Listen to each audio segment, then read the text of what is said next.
It's really interesting to see the passion you speak with when you start talking about what you've dedicated your life on. Lifting people up is very important to me. What have you found that is so confusing or misunderstood about the mission of LanzaTech? I think what we do is complicated, you know. I think it's easy to talk about waste to value. Break that down for me when you say we have to start thinking about this in human terms. And maybe this goes back to empathy, right? I remember a statistic after Talk to us about how you've learned over time to manage the emotional failure. lifting people up is very important to me. And whether that's my team or whether we're doing something as a company that will lift the world up, right? We're all about lifting people up, right? Changing the way of the world so that everybody's better off. I mean, distributed production of fuels and chemicals means everybody can do it in their own country with their own resources. So I think compassion is fundamental to who I am and what I do. Immigrants, today we're honored to welcome Dr. Jennifer Holmgren, a Colombian born scientific innovator and CEO of LanzaTech, a groundbreaking company transforming waste carbon into fuels, chemicals, and materials for everyday life. From her early journey as an immigrant to becoming a leader in science, sustainability, clean technology, she has built a career around reimagining what others see as waste and proving that innovation can come from the courage to think differently. So, ride with me as we try to figure out what thinking differently looks like. In this conversation, we will explore her past, her present, and what her future is all about. Her path into science, what it means to lead a male dominated industry, and how she can and is helping shape a cleaner, more sustainable energy future. Jennifer. Thank you for having me. Yeah, yeah. What is waste? Waste. Look, we think of carbon as pollution often. We, as a company, LanzaTech, thinks of carbon as an opportunity, not as pollution, not as something to be thrown away. So we want to reimagine waste. We want to create a world where every part of every resource that we extract from the ground is used over and over again. You were born in Colombia and came to the United States as a child. From where you are today and looking at what your life was then, when you look outside, what did you see? What were the possibilities for you? I've never been limited by boundaries, and this is something that my parents always instilled in me, that as a girl I could do anything at all that I wanted. They never put any constraints on me. They always wanted me to dream big. And my mother always laughs that even as a child, I always wanted to change the world in some way, and contribute in some way. And but coming to the United States enabled that. I think the opportunities in the United States are tremendous, and it allowed me to get an education that allowed me to be sitting here with you doing the things I'm doing today. If I had joined you in your classroom as a young adult, what was so distinguishing or outstanding about you? Huh. Well, I've always loved to learn. I've always liked to solve big problems, right? So science and math um, have always been an important part of who I am. And I think that's what you would have seen. And I'm a big talker now, but honestly, I was a very quiet young girl and, a little bit shy. And so that's what you would have seen. And so you would have seen somebody that really wanted to dream big dreams and just always sat there quietly thinking about what they could do. Big talker now, then quiet and shy. What had to change for you to get to where you wanted to go? I had to realize that for me to be able to do what I wanted to do, I had to change that. I couldn't just sit in the back of the room quietly. I had to be able to step in front of people. And I think if you think about what that means, is that I'm an introvert, right? I really am an introvert. I don't like to be at a cocktail reception. I don't like to be mingling. All these things that you have to do to be out there, they weren't me. But you get up in the morning and you realize you cannot create a new world. You cannot change and create a new industrial revolution where waste is considered a resource unless you step out there and share that vision with others. And so being the quiet girl wasn't going to get it done. So you kind of have to decide, is my ambition enough to draw me into doing something that's uncomfortable? And the answer is obviously yes. Obviously, your ambition was enough to draw you, to drive you to what you wanted to be. But let's go behind the curtains. Graduating out of college or going through college, what are some of the things you started recognizing within yourself as an individual that you knew, okay, on this area, I need to start sharpening the pencil? Yeah, I would say some of the change didn't happen after college, but rather after my PhD. Because it was only when I went into the working world that I realized what it would take for me to be able to do the things I wanted to do, which was really communicate better, be much more disciplined in what I wanted to do and how I wanted to get there. Also learned who I needed to influence to be able to achieve the things I wanted to achieve. And I don't think I learned those necessarily in college or in grad school. I think I learned those while I was working and realizing what I needed to do. Also, to be honest, what happened is I also realized I was good at those things when I focused myself and did them. It was a case of saying, well, actually, I am a good communicator, and maybe just focusing on being in the lab quietly doing science, one is not sufficient, but also I can do more. I can do other things. That's really interesting. So, at some point, you realize that Jennifer is not alone to achieve her mission, that you needed other people. What are some of the skills from your perspective that you had to work on so that you could get these profound, amazing talents to surround you to be able to get to your goal? Well, I think I am a big fan of teamwork, and I'm very fortunate that I surround myself with very talented people who don't just think of themselves, but of the mission, and who are willing to give of themselves to create success. And that is the team environment that we've created. And you can see that from the people I work with. Never talk about I, they always talk about we. How are we going to do this? And whenever I say, wow, we've got this great accomplishment, nobody steps in and says, well, I did that. No, they all step in and say, oh, big thanks to this person who helped me achieve this, right? And so it's that culture of collaboration, of listening to others, of understanding different perspectives and figuring out how together we can achieve big things. That is what I'm fortunate enough to be surrounded with.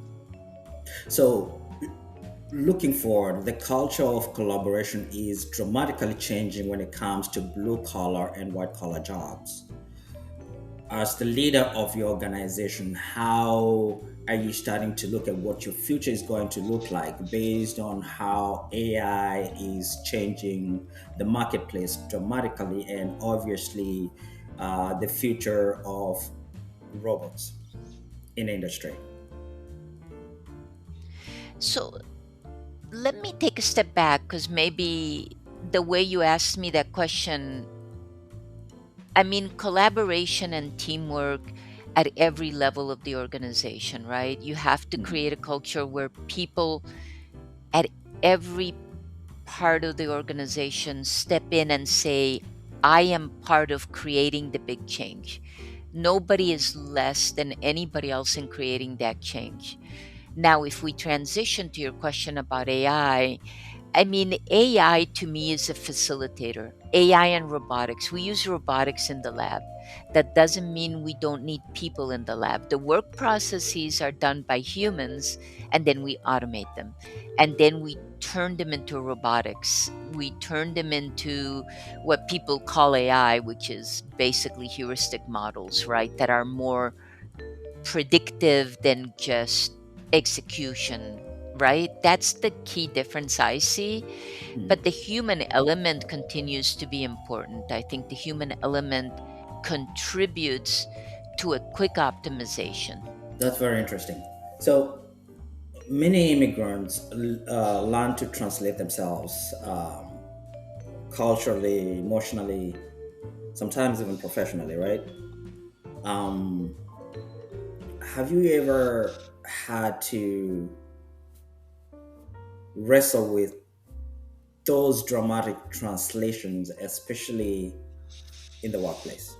You know, the when you think about my career and how old I am, you kind of have to remember that some of the barriers I had to deal with were because I was a woman in a space where women were not normally accepted, Mhm. right? And so the immigrant angle to me was not a difference, but rather an advantage because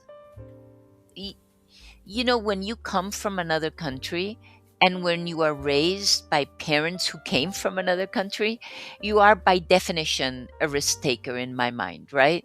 Nobody gets up, leaves their family, their friends, their everything behind and goes somewhere else, even if they just think it's temporary, without having an element of willingness to embrace change, right? And Mhm. so for me, change is a natural part of my life. It's always been there ever since I was a child. I was 9 when I moved, and um, it it made me be willing to lean in a very different way as a woman immigrant, I think. And I think that enabled me to create more success. I also think that being a woman immigrant, what is the expectation? You know, I can fail. And so that risk taking, and on top of that, willingness to fail meant that I was willing to try things that were different, willing to just try over and over again, and that served me very well. The idea of a willingness to failure sounds, when you say it, it sounds very flattering, if not comfortable, right? But I'm not sure you've come to that place without the experience of failure. And Oh, yeah. so, talk to us about how you've learned over time to manage the emotional failure. Yeah, I think that's a really great question. And I don't know that I've thought about it in detail, but um, to me, failure is something you learn from. It's that simple. There are little failures, there's big failures, there's just failures. But if you learn from them and you use them as a way of making progress, then that's actually the point. It's not really a failure, it's a learning experience. And in science, everything is about learning, right? We always used to laugh. There's 100 ways of doing an experiment, but only one way that gets you the right answer, the correct answer, the answer that moves you forward. And so naturally, then the experiment is useful, not because it failed and you eliminate an option, but rather because you learned from that failure. And so, in everything that a scientist tends to do, everything is learning, right? Yeah. And if you decouple, because you use the word emotion, and in my mind, the most important thing is to decouple emotion from the learning. Because in my mind, emotion is baggage sometimes, right? Emotion keeps you down rather than moves you forward. So if you can be very analytical, I've learned from this, or I did a really stupid thing, oh my God, I'm not doing that again. And you don't spend the next 2 months dwelling on the stupid thing that you did, but instead moving forward and creating change, that's how you win. That's how you win. From a CEO's perspective, in comparison to an immigrant's perspective, when you're looking at the things that you've attempted to do, when you're looking at the pursuit of the goals that you are going after, and really in everything we do in life, there's a lot of trial and error, and especially in your field, I want to say so. When you get those dramatic, painful, expensive experiences that you learn from, and you always want to pinch yourself, sometimes they seem to drag people down, and they kind of hold you in that one place for longer than is necessary. Walk us through the skill of how you overcome that. How do you decouple Well, first of all, I got older. that? I'm sitting here telling you, oh, yeah, failure, I learned from it. But you and I both know that when I was 30, I was probably struggling with it a lot longer than I am now. Um, so, but, but I do think if we talk about it from an immigrant perspective, and also if I think about it from a woman perspective, because that's really my identity, right? And you're always going to run into people, honestly, that will tell you things like, you can't do this, you can't do that, you're not capable of this, you're not capable of that, because you're different. Sometimes you're different enough that it's very easy to be told, no, you can't do it. No, you're not going to be able to do it. No, no, no. And I think the problem that I think we need to solve is the not letting no become an emotion that bogs you down. That to me is the real problem, right? You cannot be carrying baggage. And that's really the lesson that I have learned over my years. Mhm. That no, if you have an emotional reaction and you remember it for the rest of your life, you're literally carrying baggage. And then you're helping the person that told you no be successful, because that baggage will slow you down. And if you let it go, you can be your best self and continue to grow. If you carry it with you, it's just another knife that's gone through you that will slow you down and create a problem. That's how I think about it. It's profound, actually. Um, this is why we have these conversations, right? Because it takes your experience and your knowledge to get to a point where you can break things so simply and so easily for somebody who's learning, who's coming behind you to see, okay, that's kind of the key of what here is required, and this is what I can associate with that. Um, I wanted us to talk about something that you touched on earlier, the culture and the team. For an organization that requires so many moving parts, with such a big goal like you do, choosing the right team is critical to the mission. Creating the right culture is necessary to be able to have that cohesiveness to pursue the goal. What does that look like for you when you're thinking, I want to bring in 4, 5, 20, 300 people together? This is the environment we're creating, and this is the direction we're going. Walk us through that journey. So, to be honest, I'm not sure I've gotten that right just yet. So, let me begin by telling you that the people you hire, especially at the executive level, is always a work in progress, right? Because, especially at the executive level, you can impact the culture if you're not careful. And so, there's a balance of new people, new perspectives, and retaining your culture, or what you can of your culture. So I Mhm. think it's a work in progress. It's a constant learning evolution. The only thing I can tell you is that what is important to our company is that we listen to each other, that we respect each other and that we are willing to make a decision and let that decision stand without continuing to argue about it forever, right? Those three elements are important. And I would also say that as part of listening, we listen to everybody in the company and we constantly communicate. We have calls every couple of weeks, all hands calls, where everybody in the company can hear what we're doing and why we're doing it.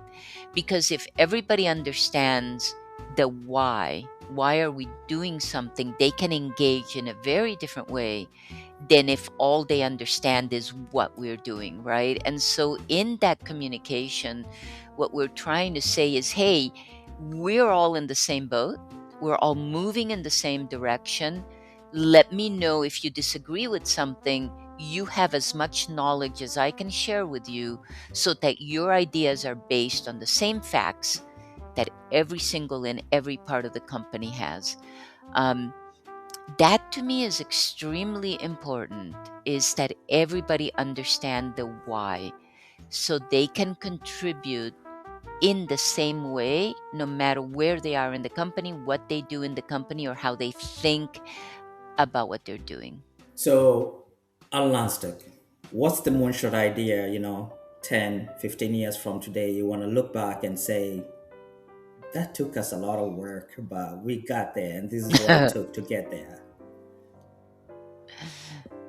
Oh my god, it's everything. We had to develop a new technology and scale it. I remember when I took this job, I had one of my closest friends say, a lot of people have tried this and they haven't been able to pull it off. So Mm. what are you doing? you know and um we've got commercial plants operating everywhere in the world. They've seen it. Okay. And I think it's very, very important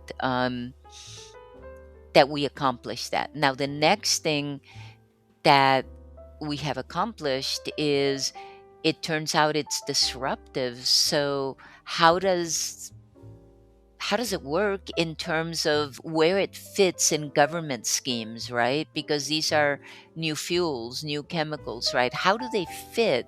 Even the government legislation had to be modified and adjusted to allow us in and to have allow us to have a seat at the table. And when that happened, by the way, a lot of other people also got a seat at the table. People that are developing technologies that are similar, that hadn't quite gotten there. So I kind of feel like showing that the technology worked allowed a lot of other people to open their minds and say, hey, I can do gas fermentation. I can figure this out. I can use waste. And they're doing it in different ways, but we opened the door. And then on the government legislation piece and how we are considered, same thing happened there, right? When we got in because we use a steel mill gas, they got in because they use trash. And I really think that that is our contribution, but that's also the hard part. The hard part is opening the door, because the first person that opens the door, um, boy, that's a heavy lift. So, it's really interesting to see the passion you speak with when you start talking about what you've dedicated your life in. Your mother, Yeah. what was her role in the shaping of Jennifer? I ask this because you're not shy to say my mom came from humble beginnings. And she obviously did not hold that corporate type of a high-end job like your father did. But looking back, what are some of those drivers that she helped you be able to shape and to mold that today you're sharing them with your teammates and your children? Yeah. So my mom is absolutely fundamental in who I am today, because she is compassionate, right? And she gave that to me. And so that means that lifting people up is very important to me. And whether that's my team or whether we're doing something as a company that will lift the world up, right? We're all about lifting people up, right? Changing the way of the world so that everybody's better off. I mean, distributed production of fuels and chemicals means everybody can do it in their own country with their own resources. Um, so so I think compassion is fundamental to who I am and what I do. I think the other thing she's always taught me is no matter who you are, there is no job that's too small or beneath you. And that is really important because I have a team of people that dig in, and we all dig in. And nobody says, "Well, no, that's not my job. I'm going to let somebody else do it." It's our job to be successful. That's the only job we should identify with. And whatever it is, we're going to do it. Okay. We're going to do it. And every single person has that attitude. And I got that from my mother. She will do anything and everything to create success for her family. And my team is my family. Very interesting. You've said the only downside to failure is not trying. How do you make peace with that? Well, I think that's easy. Like I told you at the beginning, risk taking is part of my culture and my heritage. And, you know, actually my brothers are, and my nephew, everybody is a big sports. My father loves sports. And so we're a sports family, right? And my brother likes to say, the only, the only goal that you miss is the one you don't take. And you got to shoot at the hoop, you got to shoot at the goal, you got to do all these things, or you're not going to put a point up on the screen, right? Or whatever you want to say. And it's the same thing with what you were just quoting, right?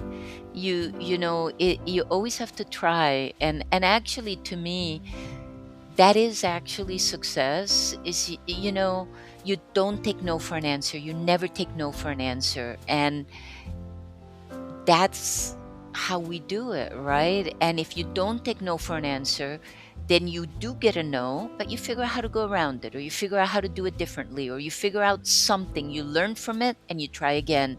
But if you took all the no's and all the people who told you can't do this, you're a woman, you're an immigrant, you're a whatever, it does, you don't do anything, right? And you can't do big things if you take no for an answer, or if you don't try and keep trying. As a woman CEO entrepreneur in 2026, life is a little bit more better. I believe there's more that can be done in society in comparison to what society looked like in the 80s or 70s, and if you go further back for women at the workplace. What are some of the things you're doing for your organization to push the place of women at the workplace? You know what? I don't know that I actively do anything, but I do think that there are a number of women and a number of immigrants in my executive team, right? And so it really is role model, right? If you can see Mhm. yourself in a job, then you go for that job. And so I think really, I feel it's really important as CEO to look for who the best person is, and to give people the opportunity, no matter what their background, what their heritage, and you know any diverse thing that you're thinking about. And eventually you just get enough people, it's like a flywheel, right? Okay, so now we got a woman, the next person might be a woman, might not be. And as long as you can envision yourself in a job, you can achieve it. That is fantastic. So, if you and I had a choice tomorrow, to do life all over again, what are some of the experiences you would not want to relive? That's a really great question, and that I really do believe, I'm not just saying it, that you learn from every experience. So I feel like where we got to could only have been achieved by learning from those things. But if there is one thing, and I do have something I do regret, the amount of time I spend with my family. This job really is very demanding, and every job I've ever had, because I dive into everything I do, and I feel like I didn't spend enough time with my father before he died. I know I don't spend enough time with my mother, and I know I don't spend enough time with my husband. And it those are, if there's anything I regret that hasn't taught me anything, is the amount of time I spent away from my family. I appreciate your vulnerability as much time as you spend at work.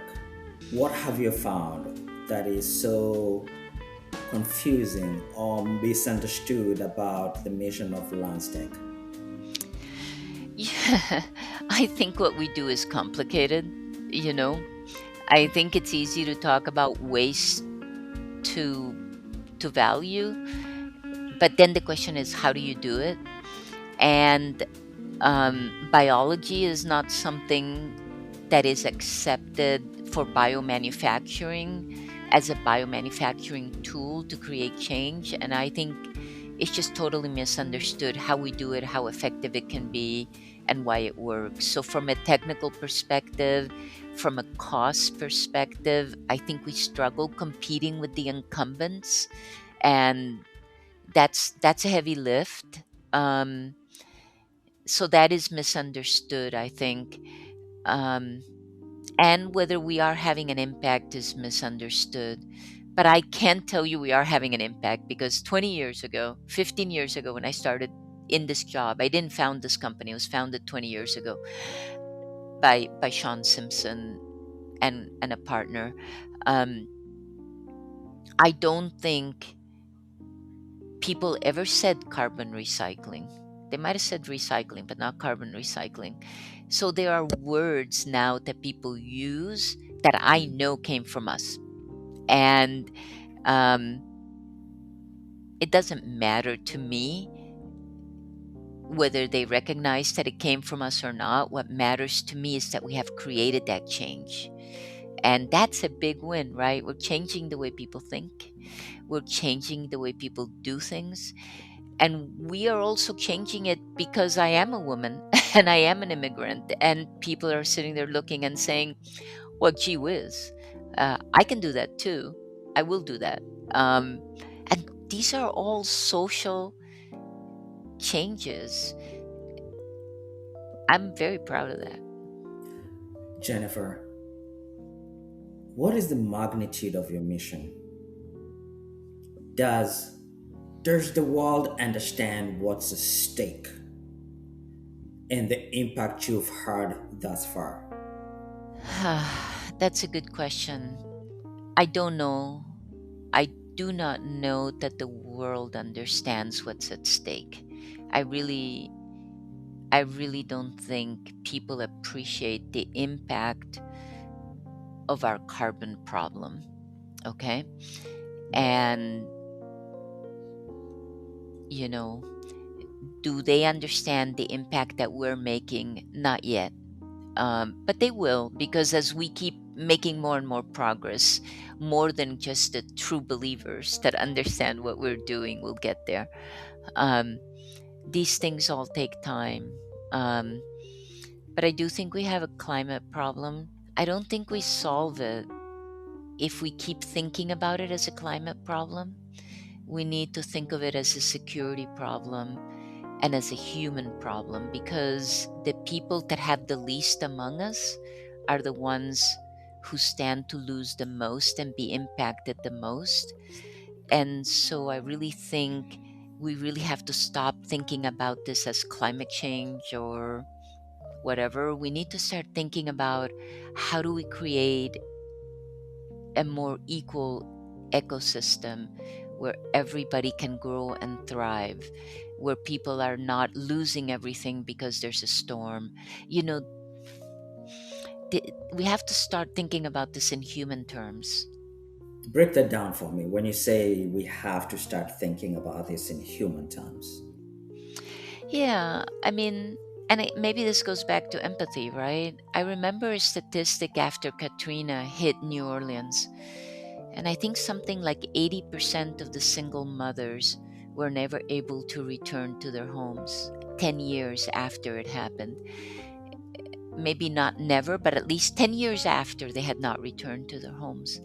And that's kind of the problem, right? The people who are kind of living on the edge, right? Who have less, when they lose what they have, it's that much harder for them to recover, right? To get back to where they were so they can continue to thrive.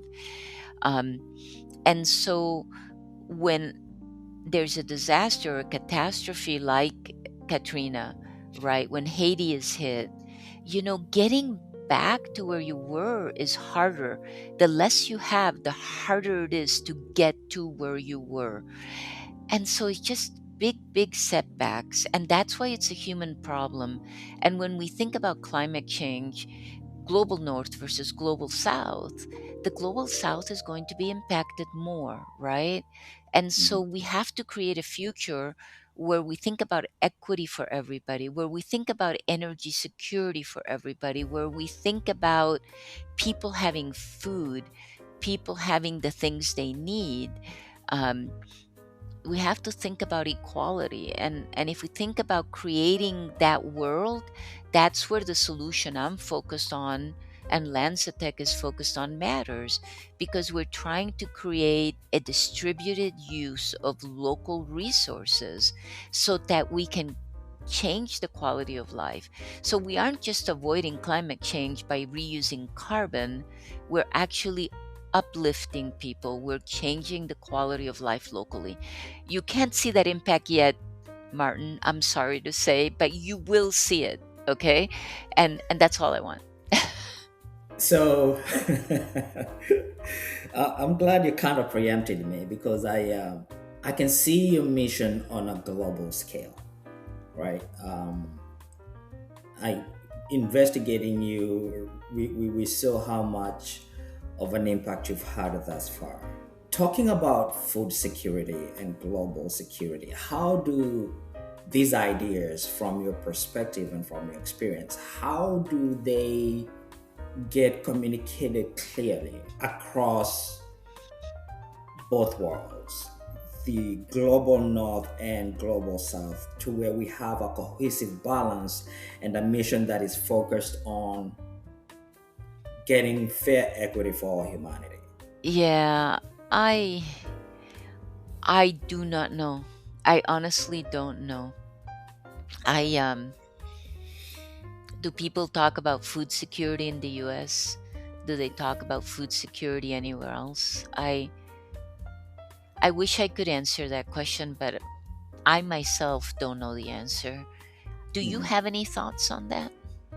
No, but I wanted to see how your creation, your mission is serving that purpose.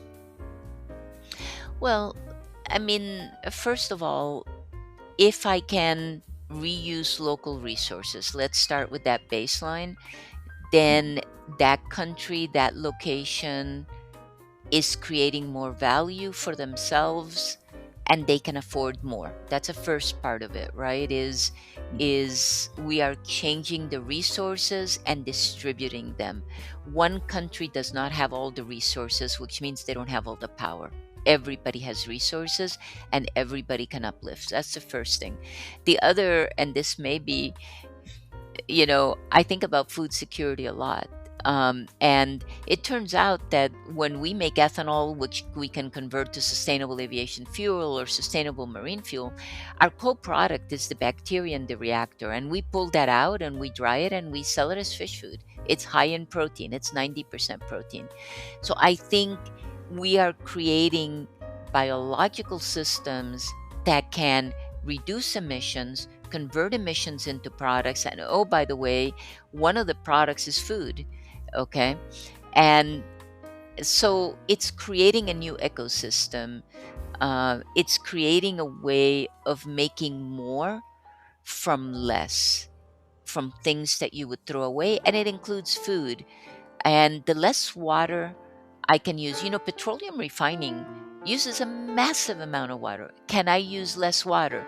If I use less water, it can be used for other things. So I I think what we're trying to do is create a new economy based on different carbon resources that I don't think is going to displace our current economy, but it'll at least augment it and reduce the pressure on the natural resources, which are the ones that impact food security, energy security, all of the things that will lift everybody up. Sometimes human activity and natural disasters do compete with the mission of the security of human beings. And I say that with the background information of COVID, for example, restricted the Hmm. type of movement we could have, and so if you fast forward today, the cost of goods and services is incrementally increasing, not just because of inflation, but also because of the interruption of the war out in South Asia. And so, with your technologies and the know-how of how impactful these systems can be, what does distribution channels for you guys look like, and how are you looking to go into new markets to infiltrate in places where people have not explored your technologies? That's a great question. We just signed an MOU with Pertamina to try to put our technology in Indonesia to work with local resources in Indonesia. Um, I'm very, very focused on Southeast Asia. Of course, I'm Latin American, so want to focus on these areas as well as Africa. Right, all the places where security of supply is important, right? And I think what we want is to have less dependence on imports, right? The other reason less dependence on imports is important is because as an economy gets bigger and better, everybody always wants more, right? Increase their quality of life.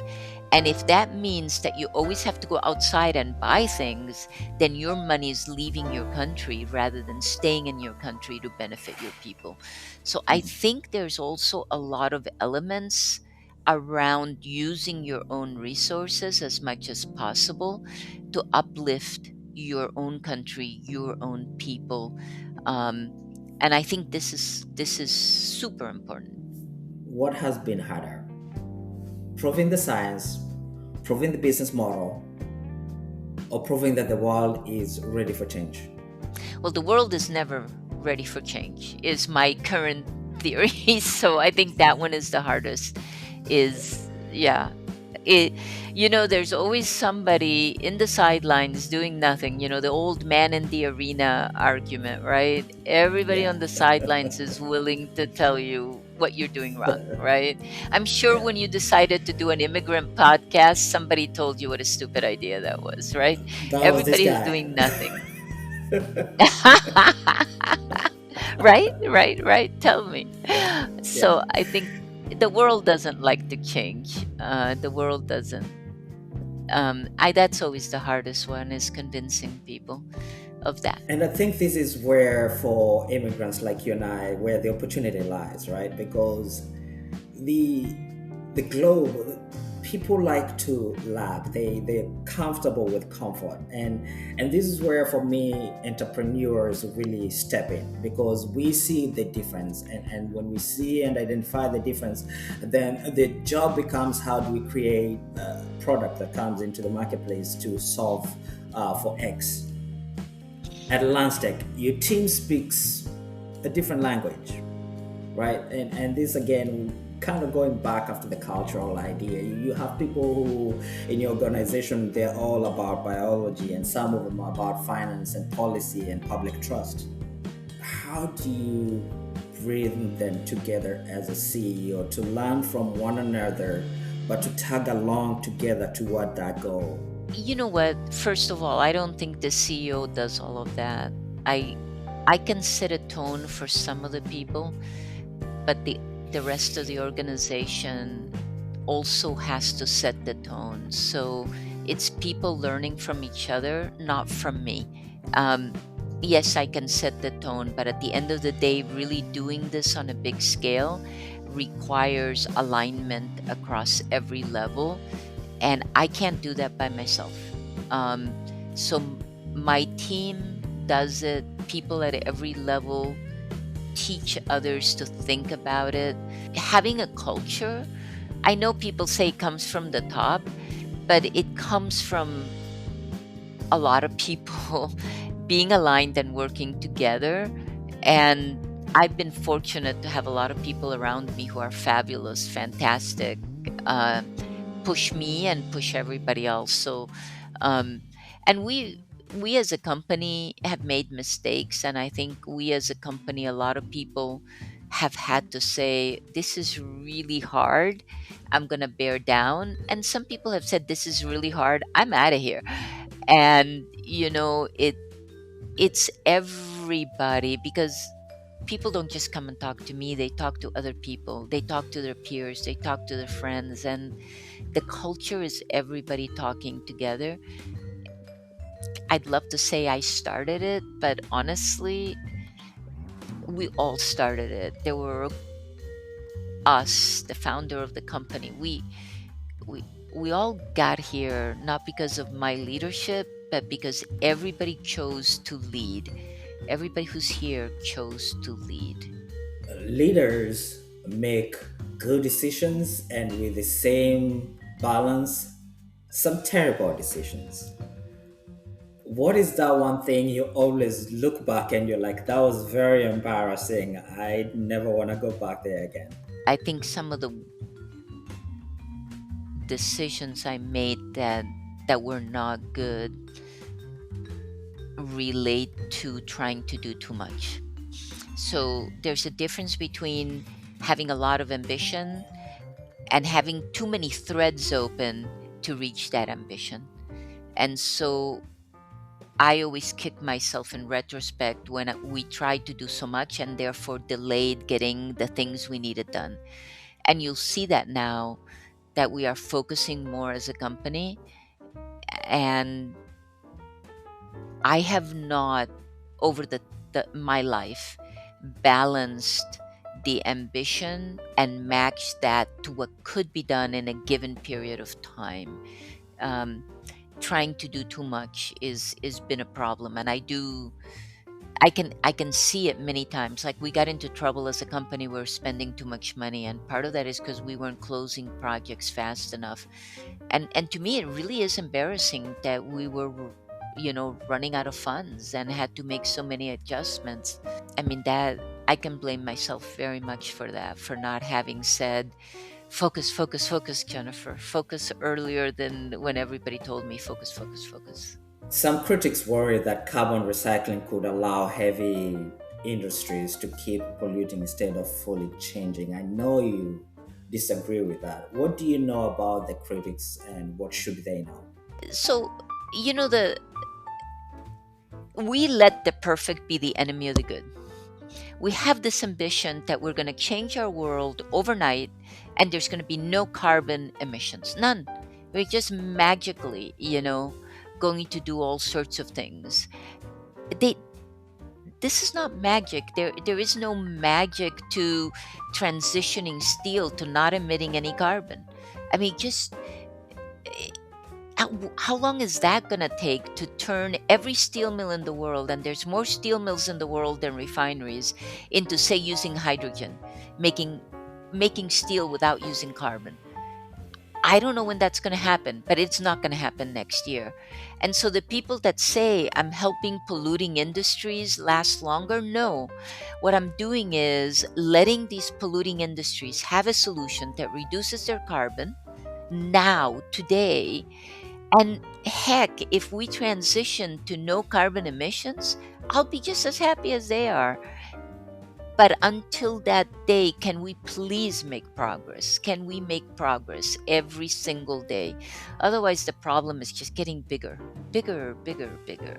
The world is growing, not the shape or the size of the world. Obviously, that is not growing, but the population is growing, right? Which means the food impact is growing. Obviously, it has dramatic impact on our everyday economy, on food production, on energy.